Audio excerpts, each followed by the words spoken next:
It was the summer of 1997, and the Pine Hollow Forest in Oregon looked like something out of a postcard, towering evergreens, a glassy lake at its center, and endless winding trails that locals both loved and feared.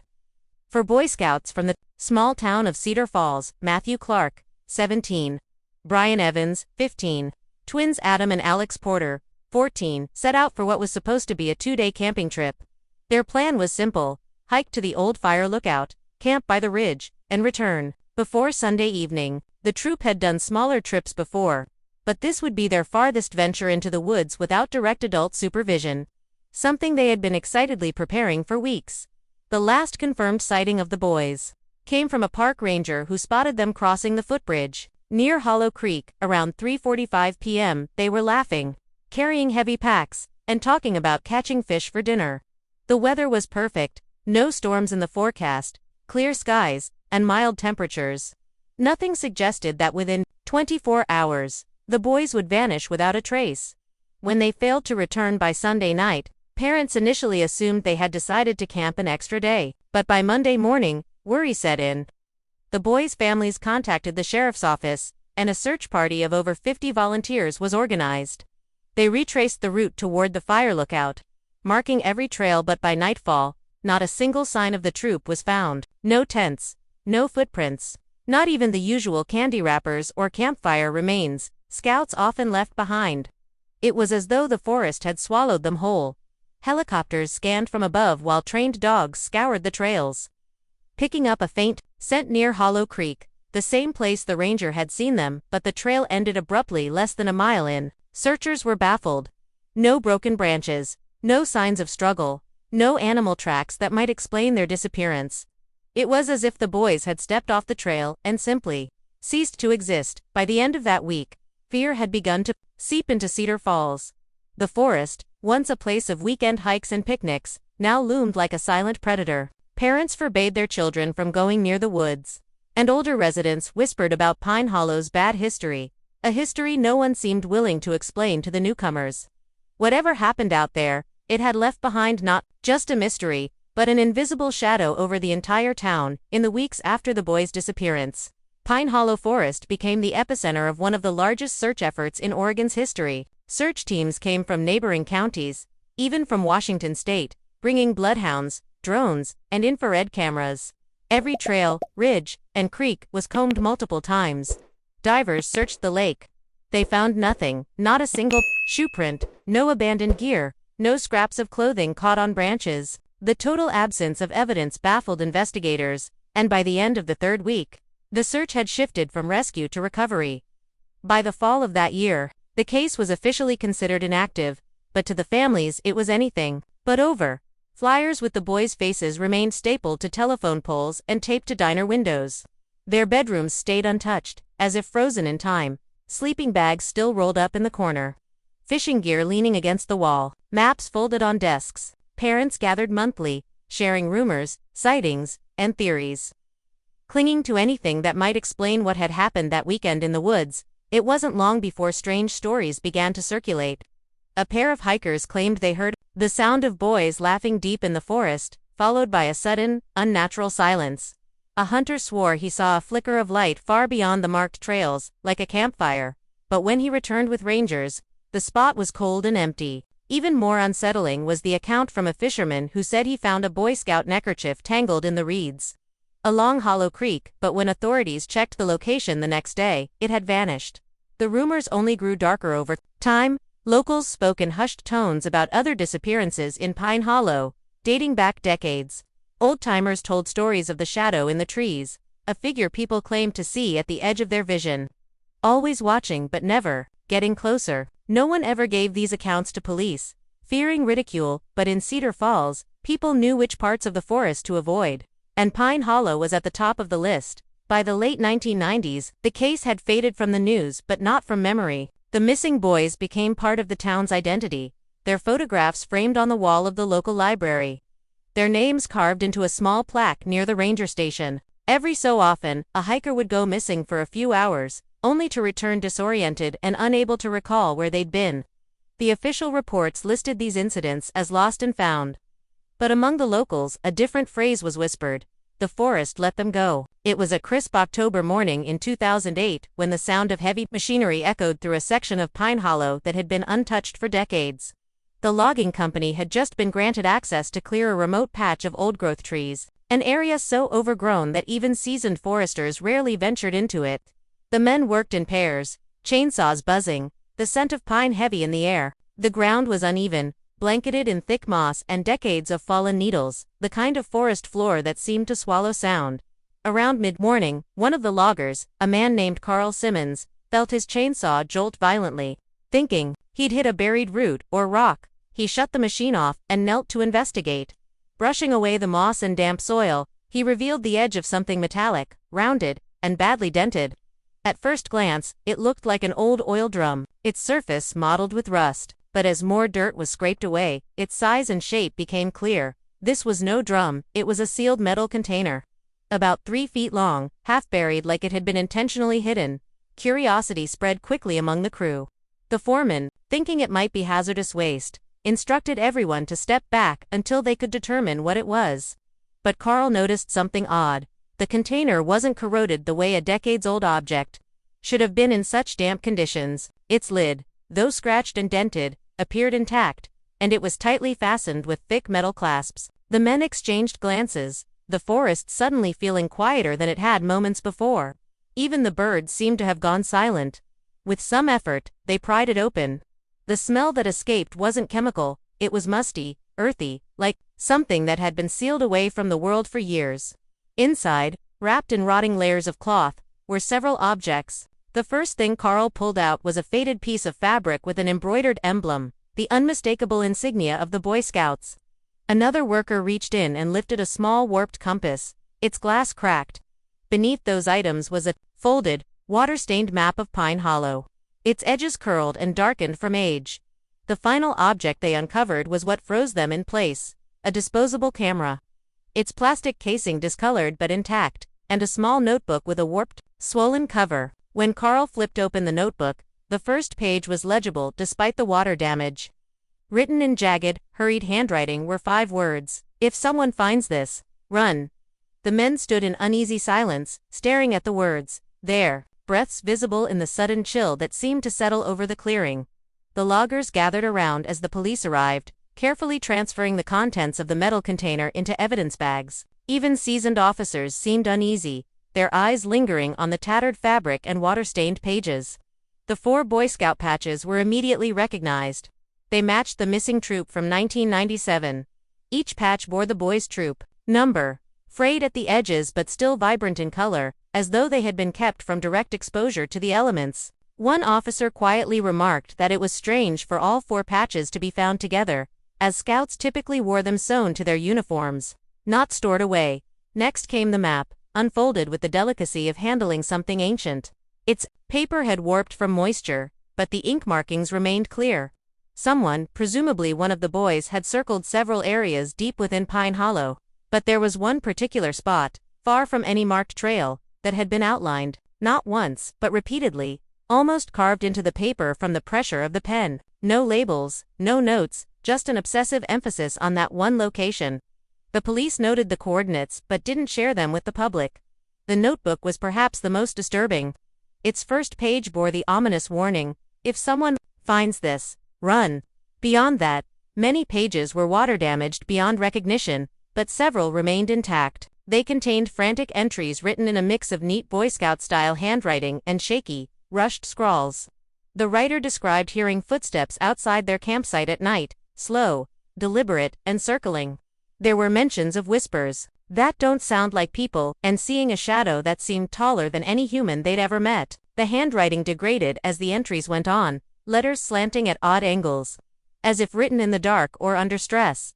The disposable camera was sealed in a plastic evidence bag and sent to a forensic lab. At the time, no one knew if the film inside had survived 11 years in damp, cold earth. The officers on scene traded quiet theories. Maybe the boys had buried their possessions themselves, hoping someone would find them later. But that didn't explain why the container was located miles from their last known location, in a part of the forest so remote it wasn't even marked on standard hiking maps. nor did it explain how the heavy metal container had been carried and buried without leaving any sign in the surrounding area. Finally, at the very bottom of the container, the evidence text found something odd. A small piece of smooth, black stone, about the size of a fist, wrapped in cloth. It had no markings, no obvious purpose, but the cloth smelled faintly of smoke. None of the investigators could say what it was or why it had been included with the rest of the boys' belongings. One officer, almost as a joke, suggested they should have left it where they found it. No one laughed. When the disposable camera reached the state forensic lab, the technicians didn't hold much hope for the film. 11 years underground in a damp forest should have rendered it useless, but to their surprise, several frames were still intact. The process was slow. The film had to be carefully extracted, cleaned, and developed in controlled conditions. Each frame that emerged was studied under magnification, the grainy images slowly revealing glimpses of the boys' final days. The first photo was innocent enough. The 4 scouts posing by a small campfire, grinning, their cheeks flushed from the cold. Behind them, the dense wall of pines stretched into shadow. In the second image, the boys were cooking something over the fire, the flames casting long, strange shadows that seemed to stretch far beyond what the light should have reached. A third showed the group gathered around the map found in the container, their expressions serious, as if they were debating something. The background was darker now. The sun had clearly dipped below the tree line. It was the 4th photograph that unsettled the technicians. Taken at night, the frame was lit only by the pale glow of the campfire. 3 of the boys were in the picture, their faces tense, their eyes directed not at the camera, but toward something outside the frame. The 4th boy, Matthew, the troop leader, was absent. In the far right corner, almost lost in shadow, there was a sliver of movement, a thin vertical shape that didn't match the trees. Its edges were blurred, as if it had been moving when the shutter clicked. The final photo was the one that made even the hardened investigators go silent. It appeared to have been taken from ground level, the lens tilted upward. The boys were not in this shot. Instead, it captured a single figure, a tall thin silhouette standing just beyond the firelight, perfectly still. Its head was slightly tilted, as if observing whoever had taken the picture. There were no visible features, no eyes or mouth, but the darkness around it seemed unnaturally deep, almost swallowing the trees behind it. Whoever took the picture had been very close, maybe 20 feet away. No one could agree on whether the figure was a person, an animal, or something else entirely. The official report merely referred to it as an unidentified subject, but among the forensic staff, a quieter question circulated. If the boys were trying to document what they saw, why was this the last picture on the roll? And what happened in the moments after the shutter clicked? When the notebook was examined in the evidence room, it became clear that much of it had been deliberately tampered with. Nearly half the pages had been torn out cleanly, leaving only jagged remnants at the spine. The surviving entries spanned what seemed to be just 3 days, the beginning of the trip and the boys' last known hours. The handwriting started neat, each line carefully spaced. But by the second day's entries, the words tilted downward. The letters pressed harder into the paper as if written in haste. The first pages described normal camping activities, fishing, in the creek, finding a good campsite, and joking around the fire. But then, in the middle of an otherwise casual sentence, the tone shifted. We heard something last night. Thought it was a deer, but it kept circling the camp. Later that same day, another entry noted, no tracks. Whatever it is, it's not leaving prints. The writer never explained how they knew it was the same thing, only that they could feel it watching. By the following page, the writing was more frantic. The boys had apparently moved their camp without telling anyone, choosing a spot deeper in the forest. They wrote about whispering in the dark, not voices they recognized, but a low, murmuring sound that came from multiple directions at once. One chilling line read, "When we look for it, it stops. When we stop looking, it starts again." The margins of this page were smudged with what looked like dirt, and the ink had bled slightly, suggesting the notebook had been handled with damp or trembling hands. Near the end of the surviving entries, the handwriting degraded into near legibility. Certain phrases were still readable. Matt saw it taller than the trees, and it's not an animal. The last full sentence in the notebook was written in a jagged scrawl. We're going to bury this in case we don't make it back. What followed was a half-written word, the pen stroke trailing off into nothing. As though the writer had been interrupted mid-letter. Forensic examiners. tried to piece together what had been on the missing pages using indent analysis, a method for detecting impressions. Left on subsequent sheets, they found faint outlines of words, but not enough to reconstruct complete sentences. The only clearly legible fragment was 3 short words written in large, uneven letters. "Don't look up." Following the discovery of the container and its chilling contents, investigators launched a new search of Pine Hollow. They focused on the coordinates marked on the map, pushing deeper into the forest than any previous search had gone. The terrain was treacherous, tangled undergrowth, sudden drops, and sections where the canopy was so thick that sunlight barely touched the ground. Despite combing the area for days, they found no remains, no abandoned camp, not even fragments of clothing. It was as though the forest had deliberately hidden whatever had happened there. Some of the loggers returned to work weeks later, but a few refused to go back to the site at all. One man, Carl Simmons, claimed that when they passed near the spot where the container had been buried, his equipment malfunctioned, GPS, radios. Even the fuel gauge on his truck flickered erratically. Another crew member swore he heard the sound of children laughing far off in the trees, followed by what he described as something large moving, but not walking. None of these accounts were included in the official reports. As the investigation dragged on, locals began visiting the ranger station to share their own strange encounters.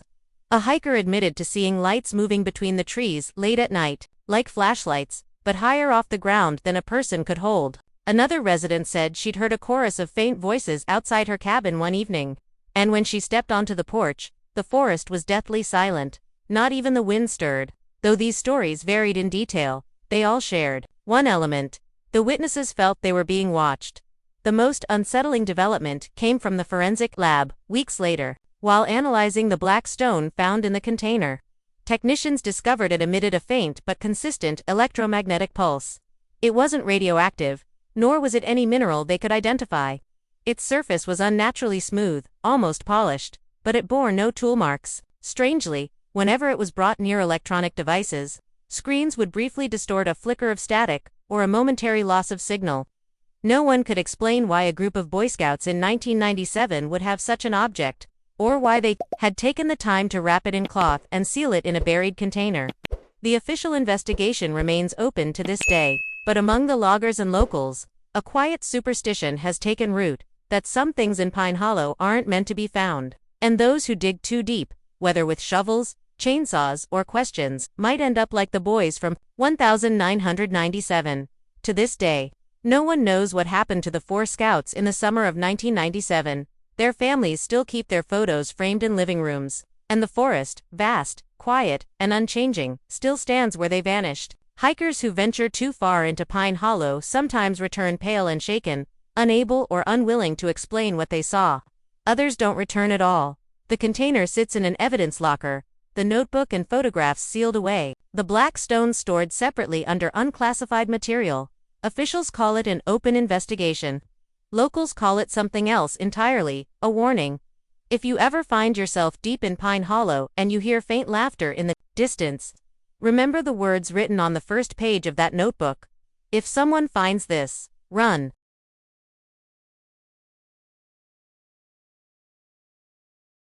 If you liked this video, don't forget to hit that like button, share it with your friends, and drop your thoughts in the comments below. Most importantly, subscribe and hit the bell icon so the next secret finds you first.